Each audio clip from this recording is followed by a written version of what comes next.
کہ اغوا کا مقدمہ جو ہے وہ جنات کے خلاف درج کر دیا ہے. اب ہاؤ از دیٹ پاسبل؟ آئیے آپ کو بتاتے ہیں. جڑواں شہر راولپنڈی کے تھانہ ٹیکسلا کی حدود میں عجیب و غریب یہ واقعہ پیش آیا ہے. بچہ جو ہے وہ 11 سالہ لڑکا سراقہ سیف 21 جنوری کو گھر سے گیا تھا اور واپس نہ آنے پر والد نے یہ 25 جنوری کو مقدمہ درج کیا. ان کا کہنا ہے کہ جنات ان کو کئی بار پہلے بھی گھر سے بگا کے لے کے گئے ہیں، لیکن کچھ دن بعد یا کچھ ٹائم بعد وہ واپس آ جاتے ہیں. لیکن اس بار ایسا ہوا ہے کہ بہت دن گزرنے کے بعد ان کا بچہ واپس نہیں آیا اور ان کو پتا ہے کہ یہ جنات کا ہی کام ہے، اس سے پہلے بھی وہ ایسا کرتے رہے ہیں. تو انہوں نے جا کے مقدمہ درج کر لیا. اور اس سے قبل لاہور میں بھی ایک ایسا ہی واقعہ پیش آیا تھا جس میں ایک خاتون نے اپنی بیٹی کی اغوا کا مقدمہ جو ہے وہ جنات کے خلاف درج کیا. نازش اب مجھے آپ یہ بتائیں کہ یہ جنات کو سزا کیسے دی جائے گی؟ میرا سوال یہاں یہ کہ وہ والے جو مقدمہ تھا جو لاہور والا تھا اس پہ عدالتی کارروائی بھی ہوئی تھی. اب میں انٹرسٹڈ ہوں اس کارروائی کی جانچ پڑتال کرنے میں کہ انہوں نے کیا الزام کس پر عائد کیا اور اس کا فائنل ڈیسیجن کیا آیا ہوگا، کس کو سزا ملی ہوگی. بالکل ایسے ہی. اور جن کو آپ سزا کیسے دے سکتے ہیں؟ مجھے تو لگتا ہے جو سزا دے گا نا پھر جن اس وقت کہیں اس کو بھی نہ سزا دے دے، جو بات ہے کہیں ان کو بھی جو ہے وہ اغوا نہ کر لیں. لیکن نازش یہ ایک اچھا بہانہ ہے. آئندہ آپ اگر آفس کے لیے لیٹ ہونا تو آپ نے جنات اٹھا کے لے گئے، جنات لے گئے تھے راستے میں سے. ایمان نے مجھے بہت خصوصی خیال رکھا. یہ بہت اچھا مشورہ ہے. جب آپ لیٹ ہوں گی، جب آپ سے کوئی فمبل ہوگا، کوئی غلطی ہوگی تو آپ نے کہنا ہے میرے پہ جنات آگے تھے، اس وجہ سے ہو گیا. میرے ایمان ایسی باتیں نہیں کرتے. ویسے میں نے سنا ہے کہ ایسی باتیں ہمارے ارد گرد بھی موجود ہو سکتے ہیں. تو ہم اگلی خبر پہ چلتے ہیں اس سے پہلے کہ کوئی اور واقعہ. اگلی خبر بہت ہی اچھی ہے. کیا خبر ہے ایمان ہمارے پاس؟ دبئی میں قائم ایک نئی کمپنی نے ایسی جدید ٹیکنالوجی متعارف کروائی ہے جو شمسی توانائی کے ذریعے ہوا سے نمی حاصل کر کے روزانہ تقریباً 1000 لیٹر پانی پیدا کرنے کی صلاحیت رکھتی ہے. ماہرین کے مطابق یہ نظام شمسی پینل سے حاصل ہونے والی توانائی کے ذریعے ہوا میں موجود نمی کو جمع کر کے صاف پانی میں تبدیل کرتا ہے، جسے پینے اور روزمرہ استعمال کے لیے قابل استعمال بنایا جا سکتا ہے، اور خاص طور پر ان علاقوں میں جہاں پانی کی کمی ایک بڑا مسئلہ ہے. یہ کافی اہم ڈیولپمنٹ ہے نازش، جہاں ہم بات کرتے ہیں کہ پانی کی قلت کا سامنا ہو سکتا ہے. جی دبئی میں بہت ایسی ڈیولپمنٹس ہو رہی ہیں. پانی سے گاڑی بھی چلائی جا رہی ہے اب تو. جی دبئی میں میرے خیال سے پانی کا سب سے زیادہ ضرورت بھی ہوتی ہے کیونکہ بارشیں بہت کم ہوتی ہے. آل تو ابھی تو کلائمیٹ چینج کی وجہ سے وہاں بھی ہم سے زیادہ اس بار بارشیں وہاں ہوئی. ایون میں نے وہاں برف باری ہوتے ہوئے بھی دیکھی ہے دبئی میں. پہلی بار ہم نے ایسا موسم نہیں دیکھا. دبئی میں کبھی برف باری نہیں ہوتی لیکن اس بار ہم نے وہ بھی دیکھا ہے. سو اب موسمیاتی تبدیلی سے جو جتنے نقصان ہماری اس کو ہو رہے ہیں، ہماری زمین کو ہو رہے ہیں، ہر جگہ پانی کی قلت کا مسئلہ جو ہے عنقریب درپیش ہوگا ہی. تو یہ شمسی توانائی کے ذریعے پانی بنانے کا پاکستان کے حوالے سے بھی نازش کہا جا رہا ہے نا کہ 2030 تک یا 35 تک ہم دیکھتے ہیں کہ پاکستان کو بھی جو ہے وہ پانی کی قلت کا سامنا ہو سکتا ہے. اور اس کے لیے کہا جاتا ہے کہ ڈیمز بنائیں. جس طرح تو یہ کافی ایک اچھی چیز ہے کہ اگر اس کو پاکستان بھی امپلیمنٹ کرتا ہے تو جس طرح اس میں لکھا ہے کہ صحرائی اور خشک علاقوں میں جو ہے وہ چیز حل ہو سکتی ہے. تو پاکستان کے بھی جو صحرائی علاقے ہیں، خشک سالی ہے جہاں پر، وہاں پر اگر یہ ٹیکنالوجی بھی پاکستان میں امپلیمنٹ ہو جائے، جیسے اس سے قبل بھی ہم دیکھتے ہیں کہ پنجاب حکومت کافی اچھے اقدامات بھی کر رہی ہے، کچھ مشینز بھی لائی گئی ہیں کینسر کے علاج کے لیے، اس پر بھی آگے چل کر بات کریں گے. لیکن یہ ٹیکنالوجی اگر پاکستان بھی فالو کر لیتا ہے، یہاں بھی آ جاتی ہے، تو میرے خیال ہے پانی کا مسئلہ عنقریب پاکستان بھی ایسی جو ہے اڈاپٹ کرے گا. اور انشاءاللہ ایسے پاکستان آج کل ہم دیکھ رہے ہیں ٹیکنالوجی میں جتنا آگے بڑھ کے حصہ لے رہا ہے، اور ایون جتنی نئی ٹیکنالوجیز آ رہی ہیں اے آئی کے بعد اسپیشلی. ہاں تو I think we are hopeful فل کہ ہمارے پائپ لائن میں بھی ایسی بہت ساری چیزیں ہوں گی. بٹ ڈیفینیٹلی ہمیں بہت ساری چیزیں قبل از وقت نہیں پتہ ہوتی ہیں، وقت آنے پر ہی پتہ چلتی ہیں. اسی امید کے ساتھ ہم اس سیگمنٹ کا خاتمہ کریں گے. چھوٹی سی بریک لیں گے، بریک سے واپس آئیں گے. کہیں جائیے گا.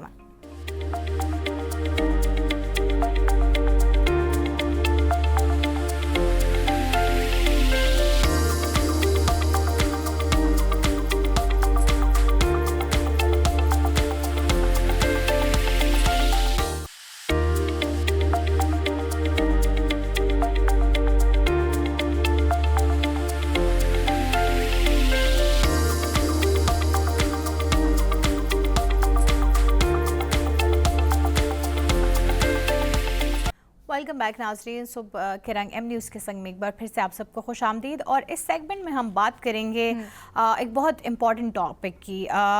آپ کی توجہ دلانا چاہیں گے CDA کیپٹل ڈیولپمنٹ اتھارٹی، جو اسلام آباد کو ہم بنانے کے لیے اور اس میں جو جتنے بھی ایون ہم کہتے ہیں کہ نئے اقدامات ہوتے ہیں، کوئی ڈیولپمنٹ ہوتی ہے انفراسٹرکچر کے حوالے سے، اسپیشلی صفائی کا نظام جو ہے وہ ہماری CDA کا اس جو ہے انچارج ہوتا ہے، وہی دیکھتے ہیں.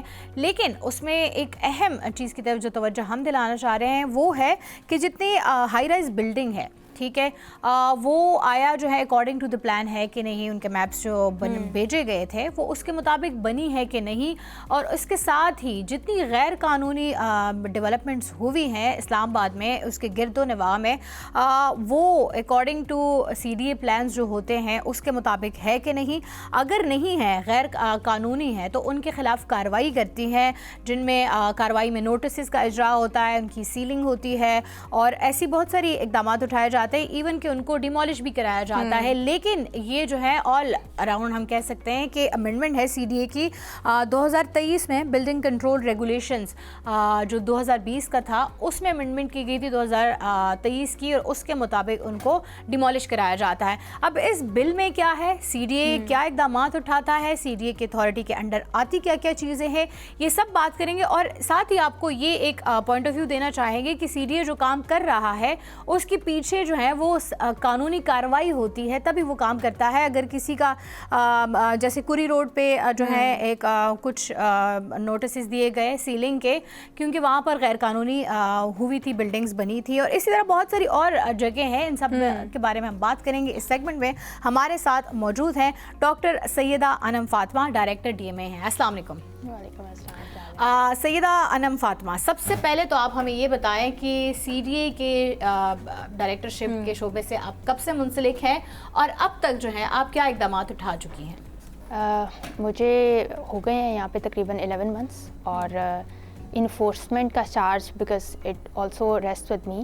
تو جو ہماری انلیگل تعمیرات ہیں اس کے حوالے سے، یا جو انلیگل ایسی چیزیں جن کو بائی فورس ہٹانے کی ضرورت ہے، اس کے لیے جو ہے ادارے کے متعلقہ departments they write to me, اور پھر ہم اس کی لیگل کارروائی پوری کرنے کے بعد اس کو ہٹاتے ہیں. ٹھیک. اچھا، سب سے پہلے میں آنا چاہوں گی جو آپ لوگوں کا بل ہے CDA کا بلڈنگ کنٹرول ریگولیشن 2020، ٹھیک ہے، اس بل کے تحت کون کون سی جو بلڈنگز ہیں وہ غیر قانونی قرار دی جاتی ہیں؟ لیکن جو بلڈنگ کنٹرول ہے وہ ایک سپریٹ CDA کا ڈپارٹمنٹ ہے، اور ان کے کچھ بائی لاز ہیں. وہ بائی لاز 2 ٹائم پہ چیک کیے جاتے ہیں، جب بلڈنگ بن رہی ہوتی ہے اس کا نقشہ اپروو کرنے کے ٹائم پہ، اور پھر لیٹر سٹیج پہ جو انڈیپینڈنٹ انسپیکشنز ہوتی ہیں یا جو کمپلینٹس ہوتی ہیں اس کی بیسس پہ کہ اگر کسی نے نقشے کی خلاف ورزی کی ہے. In case it has been done, تو بلڈنگ کنٹرول اپنا ایک کیس بنا کے دے فارورڈڈ ٹو می، اور اس کے بعد ہم بلڈنگ کنٹرول کی ٹیمز کے ساتھ جا کے وہاں پر ریلیونٹ سیلنگس کر دیتے ہیں، یا اگر ان سیلنگس کے بعد بھی اگر وہ چینج نہیں آتا، وہ اپنی بلڈنگ میں چینج نہیں کرتا، تو اس صورت میں ڈیمولش کیا جاتا ہے.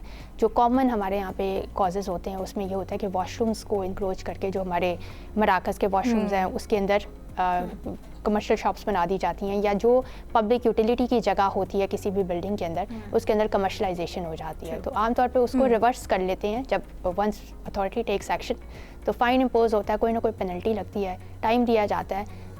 Most cases that is reversed. اگر نہیں ہوتا تو then we have to take coercive measures. Anam صاحبہ، جیسے آپ نے بھی خود بات کی کہ نقشے سے پہلے یہ ساری چیزیں چیک کی جاتی ہیں، تو پھر میرا آپ سے یہی سوال ہے کہ پھر یہ تعمیرات ہو کیوں جاتی ہیں، پھر بعد میں ڈیمولش بھی کرنی پڑتی ہیں، پھر ایک تاثر یہ بھی آتا ہے کہ عوام بیچاری بے گھر ہو گئے؟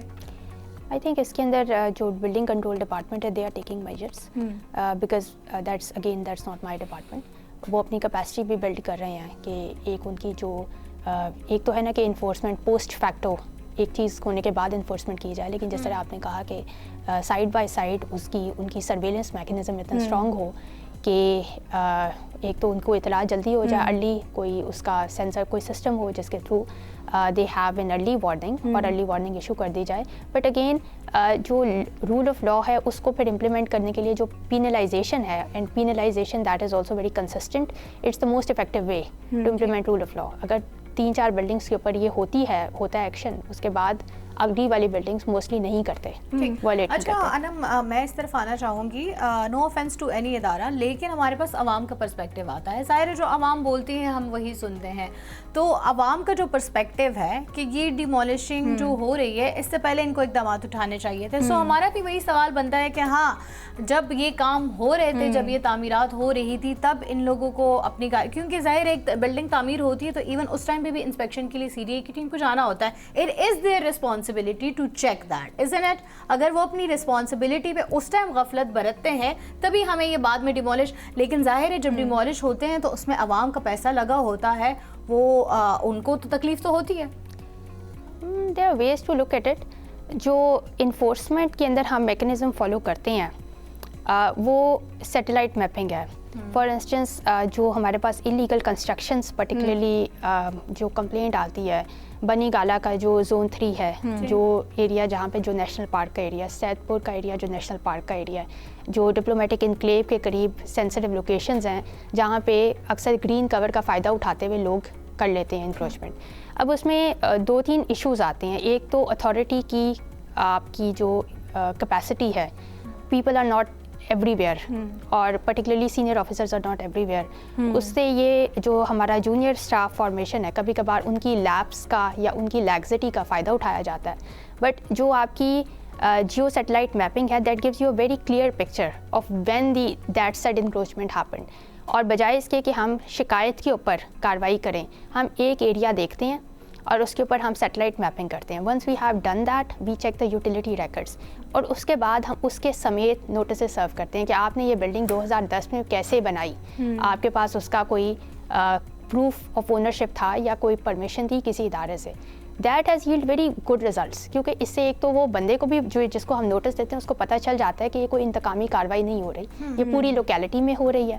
اور it's a very consistent policy because we have applied it successfully in Saidpur, we have applied it in Muslim colony, we are applying it in Bani Gala.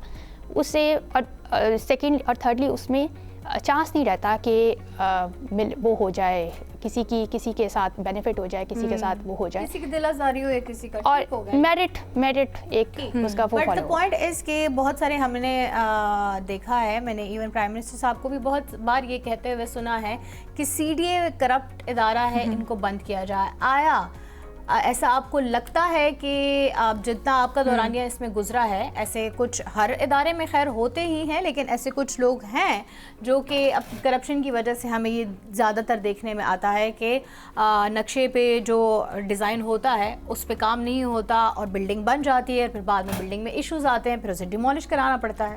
Again یہ بلڈنگ کنٹرول سے بہت اسپیسیفک کویشچن ہے, میرا وہ department نہیں ہے, but building control کی I am sure they are taking all the measures. Statement کے بارے میں کیا کہنا چاہیں گے؟ نہیں, I have no opinion on that. آباد کے کون سے وہ سیکٹرز ہیں جہاں پر سب سے زیادہ غیر قانونی تعمیرات کی جو ہے وہ نشاندہی ہوئی ہے؟ غیر قانونی تعمیرات 2 قسم کی ہیں. ایک تو کہ جو سرے سے ہی غیر قانونی ہے, جس کے اندر لینڈ بھی اونر کا نہیں ہے, ٹھیک, اور دوسری ہیں جس کے اندر بلڈنگ اسٹینڈرڈس میں تھوڑی کنفارمٹی کا مسئلہ ہے, نان کنفارمنگ یوز یا بلڈنگ کوڈس کی خلاف ورزی ہے. تو جو سرے سے ہی غیر قانونی ہے وہ تو زیادہ یہ ہمارے ایف سیکٹر میں بڑی امام کے ارد گرد کی کچھ آبادیاں ہیں, ڈپلومیٹک انکلیو کے ارد گرد کچھ آبادیاں ہیں جس کو کافی حد تک ہٹا بھی دیا گیا ہے. جو ہمارے نیشنل پارک کے اندر سیدپور کے اندر جو ڈیولپمنٹ ہو گئی انلیگل تھی, گرین کور کے اندر کر دی گئی, لینڈ گریبرز نے لے کے اس کو بلٹ اپ کر کے اس کو رینٹ پہ دے دیا. تو اس کے اگینسٹ بھی ایک جسے کہتے ہیں ایک یونیفارم پالیسی ہے اس وقت کہ جیو سیٹلائٹ بیسڈ امیجری پہ بھی ڈیمارکیٹ ان ایریا, اور اس کے اندر ہم ایج کا تعین کرتے ہیں, اس کے بعد پھر اس کے اونرس کا تعین کرتے ہیں, اس کے بعد پھر ان کو نوٹسز دیے جاتے ہیں, ان کو ہیئرنگ دی جاتی ہے, DCCDA اس کا فیصلہ کرتا ہے. اس کے بعد اگر وہ پھر ان کا اسٹیٹس انلیگل ثابت ہوتا ہے تو پھر ان کو ایک ٹائم دے کر اس کے اندر نکالا جاتا ہے. سیدپور نیشنل پارک کے اندر جو ہمارا نیشنل پارک کے اندر سیدپور کا جو ایریا آ رہا ہے اس میں ہم نے 350 کنال اس طرح ریٹریو کرایا. اب that part will be reused for replantation, جو اس کی ری وائلڈنگ کی جائے گی نیشنل پارک کی from that retrieved land. Similarly جو مسلم کالونی تھی that was an illegal settlement, کیونکہ ان کو ان کے بینیفٹس 2003 میں دیے جا چکے تھے, تو اب اس کو کلیئر کروایا گیا. اچھا, یہ تاثر بھی ہے کہ بینیفٹس نہیں ملے عوام, یہ بھی اس طرح کی ویڈیوز بھی سامنے آتی ہیں جب ڈیمولش کیا جاتا ہے کہ جی لینڈ تو دیا ہی نہیں تھا ہمیں, تو اس بارے میں آپ کیا کہیں گے؟ نہیں, اس میں آف کورس سارے لیگل پروٹوکولس کو فالو کیا گیا. مسلم کالونی کو بینیفٹ 2003 میں دیے جا چکے ہیں, اور اس کے بعد قبضہ جو ہے وہ کسی حد تک لیا گیا, لیکن پھر وہاں پہ قبضے ہوتے رہے, اور فرام ٹائم ٹو ٹائم وہاں پہ کیا گیا, ایکشن لیتی رہی اتھارٹی. بٹ وہ چونکہ ایریا بہت سینسٹیو ہے, ادھر ہمیشہ یہ پرابلم ہوتا تھا کہ وہ لوگ روڈس بلاک کر دیتے تھے, تو اتھارٹی وڈ بیک آف. تو اس دفعہ ہم نے ایک کمپریہنسو اسٹریٹجی کے تحت اس کو کیا ہے. So we were able to complete it امیکیبلی.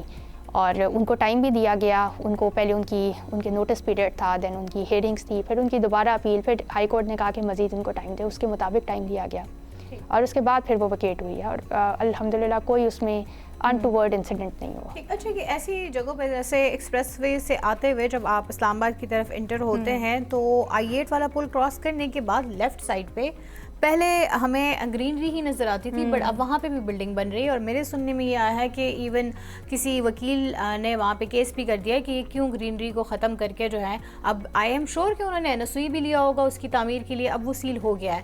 But my point is کہ ایسے ٹائم پہ آئی تھنک گرینری کو ختم کرنے کی اجازت تو وہ نہیں دے سکتی ہے کہ نہیں دے سکتی. اس کے بارے میں آپ کے بائی لاز کیا کہتے ہیں؟ Again this is question pertains to planning wing, لیکن بیسکلی ایسے ہے کہ اسلام آباد ایک پلانٹ سٹی ہے, اس کا کچھ ایریا گرین ایریا ہے, کچھ ایریا براؤن ایریا. اب ایسا ہوتا ہے کہ براؤن ایریا جب استعمال میں نہیں ہوتا تو it also appears green, because اس میں بھی جو ہے greenery obviously when it's not being used, تو اسلام آباد is such a fertile land کہ وہاں پہ بھی گرینری ہو جاتی ہے. تو جو پالیسی اتھارٹی کی وہ یہ ہے غالباً کہ جہاں پہ brown area, designated brown area, اس کو استعمال ایز اے براؤن ایریا ہی کیا جائے گا, اس میں لیٹر ایج پہ ڈیولپمنٹ ہوگی. But if in case there are trees there تو those trees are replaced with 1 tree is being replaced with 3 trees. So this is the policy. اچھا, اور دوسرا یہ کہ کسی سٹی میں اسلام آباد کی مثال لے لیں, کتنا پرسنٹ جو ہے وہ گرینری ہونی چاہیے اور کتنی پرسنٹ ڈیولپمنٹ ہونی چاہیے؟ ڈپینڈ کرتا ہے. جو انٹرنیشنل اسٹینڈرڈز ہیں وہ تو بہت نیچے ہیں, اسلام آباد ماشاء اللہ اس سے بہت اوپر ہے. اسلام آباد کا آئی تھنک جو پرسنٹیج ہے وہ تقریباً 30% ہے, جو انٹرنیشنل اسٹینڈرڈ ہے وہ 5%, 3 to 5% کی بات کرتے ہیں. تو Islamabad is already very green, but we have to keep that greenery, we have to keep that greenery. اس کی وجہ سے بھی کافی ایشوز آ رہے ہیں نا, ہاؤسنگ سوسائٹیز بن رہی ہیں, اس کی وجہ سے بھی کافی آپ کا لینڈ وہاں پر انگیج ہو گیا ہے. ہاؤسنگ سوسائٹیز ٹپکلی پیریفری میں بنتی ہیں, اور پیریفری میں جو پہلے سے استعمال ہو رہا ہوتا ہے لینڈ فار ایگریکلچرل پرپسز, اس کو کنورٹ کیا جاتا ہے. تو it's not like tree cutting is not really involved. جی انم, میرا آپ سے یہ سوال ہے کہ آپ کیونکہ انفورسمنٹ کی بات کر رہی ہیں, اگر کسی شہری کو انفورسمنٹ پر کوئی شکایت ہو تو اس کا ایک طریقہ کار کیا ہوگا؟ کیونکہ ہم ایک سائڈ کی بات کرتے ہیں, ضرور غیر قانونی بھی ہوں گی, وہ ڈیمولش بھی ہونی چاہیے, لیکن اگر وہاں پر کسی شہری کا ایک رائٹ ہے, اگر وہ چیز غلط ہو رہی ہے تو اس کا کیا طریقہ کار ہے پھر شکایت کا؟ There are forums for that, جو آپ کا ڈپینڈ کرتا ہے کہ کس ڈپارٹمنٹ سے غیر قانونی تعمیر پرٹین کرتی ہے. اس کے ریلیونٹ ڈپارٹمنٹ میں پہلے کمپلینٹ جاتی ہے, then there are appellate forums within the authority, and then there are courts. Of course there is civil court, there is high court inside Islamabad. اور عام طور پہ ہوتا بھی ایسے ہی ہے کہ جب ہم کسی بھی کمپلیننٹ کو ڈیل کرتے ہیں وہ پہلے CDA کے متعلقہ فورم سے رابطہ کرتا ہے, اور اگر اس کے بعد اس کا وہ گریونس ایڈریس نہیں ہوتی تو دے گو ٹو دا کورٹس, اور پھر اتھارٹی ان کو کورٹ میں کورٹ کے پروٹوکولز کو فلفل کر کے ہی ان کے اگینسٹ پھر اس کے بعد کوئی ایکشن. اچھا, میرا سوال ہے, جیسے ہم اتوار بازار دیکھتے ہیں, اب تو انفیکٹ G11 میں بھی اتوار بازار ہے, G6 میں بھی ہے, رائٹ, ایسے بہت سارے اور سیکٹرز میں بھی اتوار بازار ہیں. ابھی میں سننے میں یہ آیا ہے کہ جیسے ہمارا H9 کے بیچ والا اتوار بازار ہے, ویسا ہی اتوار بازار روات والی سائڈ پہ بھی بن رہا ہے. اس کا کیا پروٹوکول ہوتا ہے ایسی جگہوں پہ کو اجازت دینے کے لیے؟ کن کن چیزوں کو دیکھنا پڑتا ہے؟ کیونکہ اسلام آباد از اے پلانٹ سٹی, سو جو چیزیں یہاں پہ بنتی ہیں وہ ایک پورے پروسیس سے گزر کے بنتی ہیں. اٹس ناٹ لائک کہ یہاں پر ہم اسلام آباد میں ہم کوئی بھی جگہ جو ڈیزگنیٹ نہیں ہے کمرشل اس کو خود سے ڈیزگنیٹ نہیں کر سکتے. اس کا ایک پورا پروٹوکول ہے, اور اس کے اندر جو آپ کا پلاننگ پورا ایک ونگ ہے CDA کا, دے ڈیمارکیٹ دیٹ پلیس. اس میں دیکھتے ہیں کہ کیا ٹریفک کنجیشن تو نہیں وہ جگہ کاز کرے گی, وہاں پہ پارکنگ کی ایڈیکویٹ اسپیس ہے, وہ نیچرل مارکیٹ بن سکتی ہے کہ نہیں بن سکتی. تو تمام چیزوں کو مد نظر رکھ کے پھر کسی جگہ کو ڈیزگنیٹ کیا جاتا ہے. اچھا انم, لاسٹ میں ایک شارٹ کامنٹ اس پر بھی کیجیے گا کہ ہم سوسائٹیز کی بات کر رہے ہیں, تعمیرات کی بات کریں, جو یہ سٹالز بنائے جاتے ہیں شاپس کے آگے, جیسے اپارا کی آپ ایگزامپل لے لیں کہ وہ ایک پوری باہر پوری ان کی ایک لائن ہے جو سٹالز کی ہے, اور اب نہیں ہے, پہلے تھی, اب تو ماشاءاللہ سے کلیئر ہو گیا ہے. G11 مرکز میں بھی ابھی بھی باہر سٹالز جو ہیں, فروٹس والے جو سٹالز ہوتے ہیں, وہاں پہ بھی بہت ان کے لیے پھر کیا طریقہ کار ہے؟ کیونکہ وہ بھی ایک تاثر ہے نا کہ وہ دیہڑی دار ہیں, ان کی روزی روٹی اس ایک سٹال سے ہوتی ہے. جو سٹالز کی پالیسی ہے وہ ہمارے جس طرح کے پلاننگ نے ایک ڈیزگنیٹ کیے ہوتے ہیں زونس, وہاں پر تو اجازت ہے. کسی ٹائم پہ اسلام آباد میں کچھ